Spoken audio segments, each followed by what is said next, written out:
Boa tarde a todos. Eu também falarei em português para poupá-los do meu terrível inglês. Quero inicialmente agradecer ao professor Marçal Justo Filho, ao César Pereira, ao Maurício Gomes, os organizadores do evento, pelo convite, a oportunidade de nos dar de conversar com a comunidade de advogados, investidores, e, sobretudo, investidores que pretendem ou já estão investindo capitais no Brasil. A primeira pergunta é porque eu disse há pouco tempo, numa palestra, 2 dias numa faculdade, por que juiz fala de arbitragem se a arbitragem está exatamente fora do âmbito judiciário? Eu diria fora em termos, porque a execução da arbitragem se faz no Poder Judiciário, se faz através do juiz e do juiz de primeiro grau. Mas a arbitragem internacional, por uma questão de soberania, passa necessariamente pelo crivo, pela chancela do Judiciário e, especialmente, pela chancela do Superior Tribunal de Justiça. É de competência do Superior Tribunal de Justiça a homologar as sentenças estrangeiras exequíveis no Brasil. E sentenças estrangeiras exequíveis no Brasil, entenda-se, não só aquela de natureza jurisdicional, ou seja, da jurisdição dos Estados, mas, sobretudo, aquelas também de jurisdição arbitral. E a pergunta que se faz é, mas por que isso está no Superior Tribunal de Justiça? Há pouco tempo, reunidos, discutimos na competência da Corte uma proposta de alteração da Constituição para retirarmos, jogarmos para o juiz de primeiro grau a homologação da sentença estrangeira. E eu fui o primeiro a me contrapor, a não concordar e após as minhas posições, os colegas, os membros da Corte, os ministros da Corte entenderam a razão. Porque nós não podemos ter, num país que precisa de investimento, num país que está trabalhando assiduamente para preservar ou garantir a segurança jurídica, ele não pode ter 12 mil juízes ou 2 mil juízes homologando sentenças com decisões díspares, com decisões divergentes, colocando em xeque o fator que a arbitragem precisa, segurança jurídica. Por isso é importante mantermos ainda por um bom tempo, no Superior Tribunal de Justiça, a competência para homologação das sentenças arbitrais. Isso faz-nos, e tão importante a Corte entende ser a homologação dessa sentença, que ele é feito pelo seu órgão maior. Toda vez que há controvérsia sobre a execução da sentença arbitral, a competência para homologar essa sentença, esse julgado, é da Corte Especial, que é o órgão de cúpula do Superior Tribunal de Justiça, ou seja, o órgão composto pelos 15 ministros mais antigos, não necessariamente mais antigos de idade, que eu sou muito jovem e integro, mas os 15 mais antigos de tempo no tribunal, de posse no tribunal. E, portanto, eu já gostaria de dizer aos senhores que os membros da Corte têm uma preocupação enorme hoje com o juízo arbitral. A arbitragem, longe do passado, é algo muito bem visto e muito bem recebido no Superior Tribunal de Justiça. Sabemos todos nós de um problema crucial na justiça mundial, que alguns pensam que é brasileira, que é a morosidade da justiça estatal. Sabemos que essa justiça, além de resolver conflitos de natureza privada, de natureza negociais, resolve conflitos de natureza de direitos fundamentais, da personalidade, da família, e que, em larga escala, ocupam o tempo do tribunal, sem contar as demandas do jurisdicionado ou do contribuinte com os Estados, e aí eu me refiro aos Estados-membros e também dos jurisdicionados com a União. Portanto, nós temos um judiciário com mais de 50 milhões de processos em trâmite. pode-se exigir celeridade? Evidentemente que não. Por mais sérios que seremos, ainda seremos morosos se compararmos com a celeridade, a rapidez com que os litígios são resolvidos em sede de juízo arbitral. Entende a Corte que o país é um país em desenvolvimento. Entende que uma das principais funções da jurisdição é a segurança jurídica. E segurança jurídica não se obtém apenas através da jurisdição estatal. Mas talvez, em muitos casos, melhor até na jurisdição arbitral. E por quê? Porque na arbitragem vamos encontrar árbitros especializados, vocacionados, ao contrário do juiz que recebe mensalmente 1.000, 1.200, 1.300 processos para julgar. Não se pode conceber que um juiz de uma vara, seja federal, seja estadual, dado o volume de trabalho que recebe, possa parar um mês sequer, um mês, para ficar decidindo apenas uma demanda, por mais importante que ela seja. Daí a necessidade de termos a arbitragem não como algo que concorre com a jurisdição estatal, mas a arbitragem como algo que compõe com a jurisdição estatal o vetor justiça. É verdade. Justiça não é privilégio da jurisdição estatal.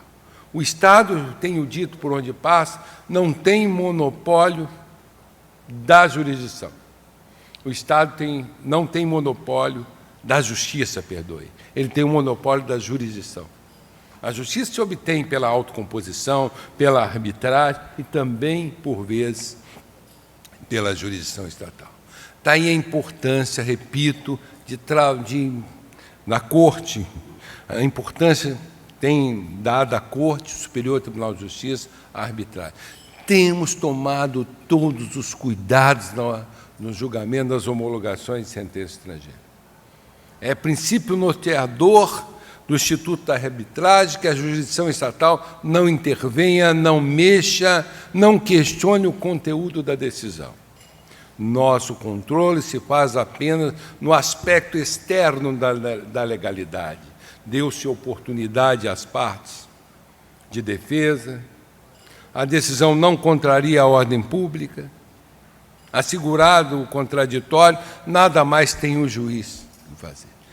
Tão importante entende a Corte a atuação da juíza arbitral que nós não permitimos, a Corte não permite, que aquele que subscreve, aquele que firma o compromisso arbitral, possa se valer da demanda na jurisdição estatal.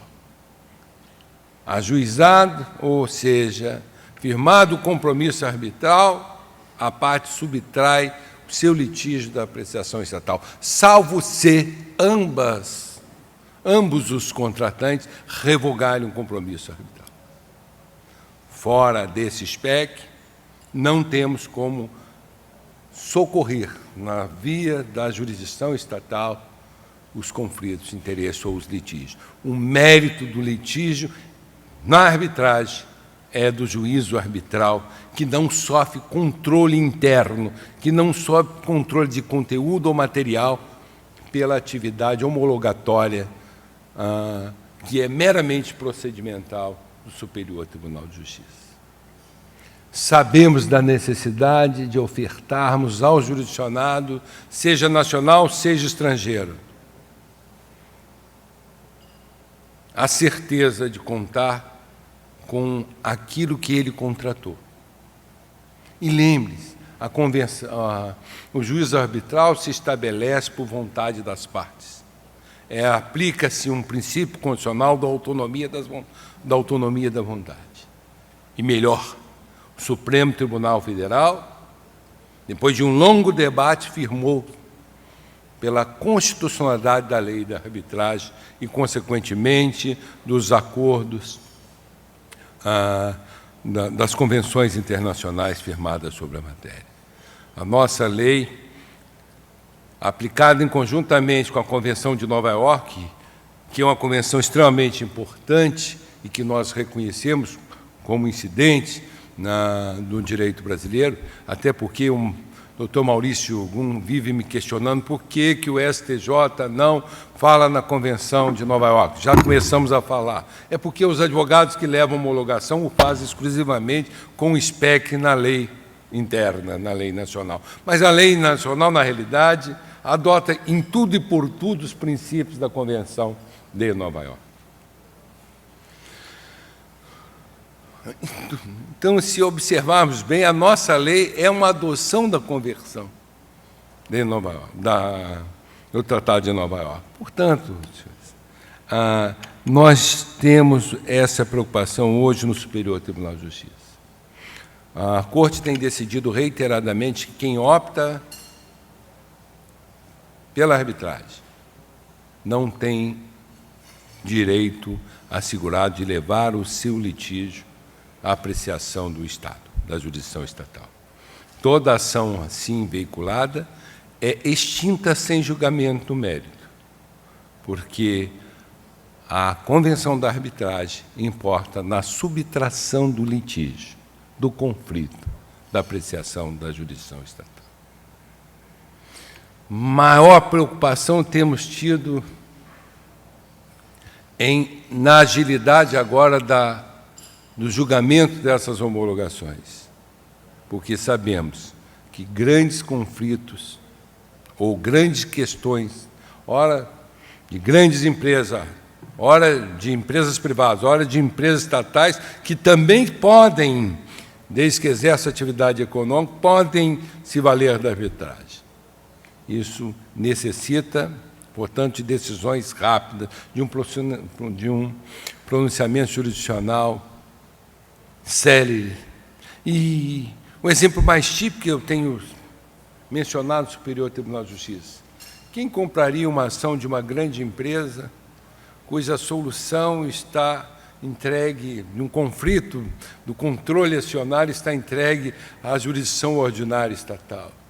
Ou quem compraria se tivesse a decisão ido para o juiz arbitral e a homologação da sentença do Superior Tribunal de Justiça demorasse como demorou já no passado no Supremo? 5, 7, 10 anos. Evidentemente, ninguém investiria. Investimento importa em cálculo do risco legal. Dentro do risco legal situa-se a segurança jurídica, aferida pela previsibilidade, pela certeza do procedimento da Corte, pela coerência das decisões. A previsibilidade se mede exatamente por essa coerência. E essa coerência não pode faltar, principalmente se tratando de homologação de sentença estrangeira. É por essa razão que não podemos pulverizar essa homologação de sentença estrangeira pelos diversos juízes integrantes da justiça brasileira. É preciso ainda, e penso que por um bom tempo, e quiçá por toda a vida, que essa homologação fique restrita ao Superior Tribunal de Justiça. Eu disse que ela ganhou um upgrade, saiu do Supremo e foi para o STJ, que é um tribunal mais charmoso. Mas não só por isso, porque ganhou em agilidade. Inegavelmente, hoje se homologa num prazo infinitamente menor do que se gastava no Supremo Tribunal Federal, quando este Supremo Tribunal Federal, antes da emenda constitucional 45, era o detentor da atribuição ou competência de homologar a sentença estrangeira. Portanto, já foi o tempo no Brasil em que a jurisdição estatal, o juiz brasileiro, repelia, tinha ojeriza a arbitragem. Hoje, pelo contrário. Nós estaremos fazendo, no mês de dezembro, um seminário de arbitragem para os juízes federais. Será promovido pelo Centro de Estudos Judiciários do Conselho da Justiça Federal, sob o comando do Corregedor-Geral de Justiça, que neste momento sou eu. Exatamente preocupado com que os juízes brasileiros alarguem seus conhecimentos, tirem qualquer resquício de preconceito contra a arbitragem E, principalmente, porque são eles os executores das decisões depois de homologadas pelo Superior Tribunal de Justiça, principalmente em razão disso, principalmente pelo dever que terão de resguardar o princípio da fidelidade do título, de não poder, em sede de embargos a essas execuções, inovar a decisão proferida em sede de arbitragem, é que nós estamos trabalhando. E, aliás, trabalhando apenas para aperfeiçoar, porque a consciência jurídica brasileira, a consciência do juiz brasileiro é de que a arbitragem é algo necessário, indispensável, como meio de aprimoramento da justiça no Brasil. Em dezembro, os juízes federais do Brasil todos estarão reunidos em Brasília, exatamente num seminário sobre arbitragem, que estamos contando com a colaboração do Dr. César, do Dr. Marçal, do Dr. Maurício e vários outros, onde estaremos, eu e mais os ministros da área de direito privado do tribunal e alguns do direito público, sentados com os juízes federais, tratando de um tema tão importante para que nós possamos atrair aquilo que é necessário, a infraestrutura que se precisa de construir no Brasil. O capital estrangeiro, o capital privado, que só lá aportará se tiver certeza de que nós temos um tribunal que garante as regras contratadas, que garante a firmeza dos contratos, ou seja, que faz valer o contrato como a lei entre as partes. Mais do que isso, garanta uma justiça séria e eficaz, que não comprometa, que não põe em risco os investimentos de um capital que chega e sai e que volta sempre mais do que sai, quando encontra uma ambiência de segurança jurídica. Muito obrigado pelo convite. Eis em síntese o que eu tinha.